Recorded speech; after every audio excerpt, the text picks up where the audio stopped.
Okay, let's talk about your digital life. Ever wonder who's really in charge of it all? Well, today we're breaking down a brand new law that kind of puts you in the driver's seat. It's India's Digital Personal Data Protection Act of 2023, and it gives you a whole lot of new control over your own information. I mean, think about it. Every single time you use an app, or you shop online, or even just open a bank account, you're handing over bits and pieces of your personal data. So what rights do you actually have over it? Who really owns that information?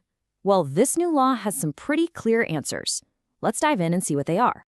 So, here's how we're going to break it down. First, we'll look at who you are legally speaking in this new digital world. Then, we'll get into the good stuff, your new powers, from knowing what's going on with your data to getting it erased. And finally, we'll talk about the responsibilities that come along with all this new power. All right, just a quick heads up before we really get going. This is just a guide to help you get your head around the law.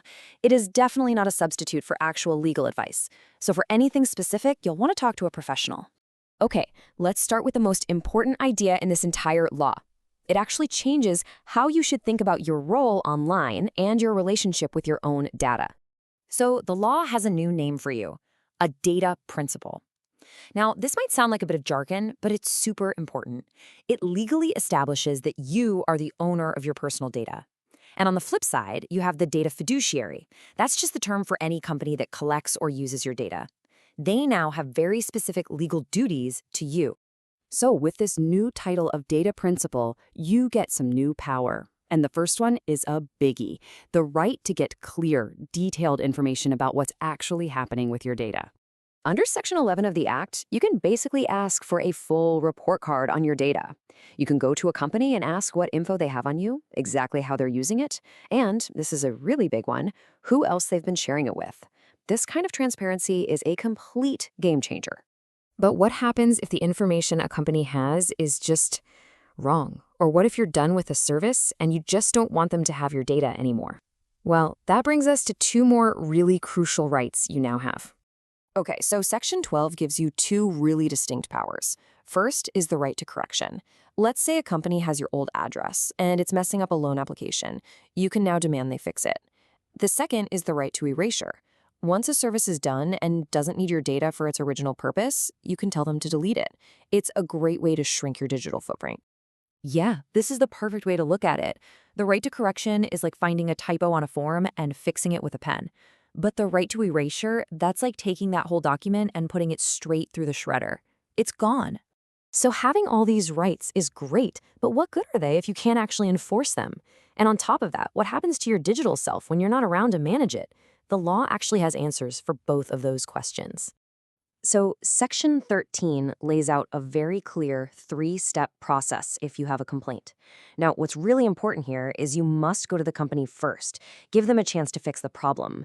You contact them, you wait for their response, and only if they drop the ball can you take it to the next level, which is the new Data Protection Board of India. And the Act doesn't just deal with problems right now, it also looks to the future, giving you a say in who manages your digital rights when you can't. This is a really forward-thinking part of the law. Section 14 lets you appoint a nominee. You can think of them as a digital heir for your data rights. This person can step in and exercise your rights for you, like asking for corrections or erasure if you pass away or become incapacitated. You know that old saying, right? Well, it absolutely applies here. These new rights are incredibly empowering. I mean, you can demand info, force corrections, get your data deleted. But the law is very clear that this power is not a one-way street. It's all about balance.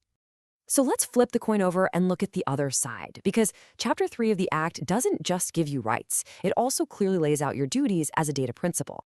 These duties are really there to make sure the whole system works fairly and to stop people from abusing it. For example, you can't pretend to be somebody else, and you can't file fake complaints just to cause trouble. And if you're asking for a correction, you have to provide real, authentic information to back it up. And yeah, these duties absolutely have teeth. This isn't just a friendly suggestion. The law itself specifies a penalty of up to 10,000 rupees if you're caught breaking these rules, like filing a false complaint or giving fake info. So when you step back and look at the whole picture, what this law really creates is a balance. It's a two-way street. It gives you all these new rights to control your digital self, but it also expects you to act like a responsible digital citizen. So this is a huge shift. It's a new era of digital empowerment, but also accountability. And understanding this balance between your rights and your duties is really the key to navigating it all. So the real question for all of us is, now that these rights are here, how are we going to use them?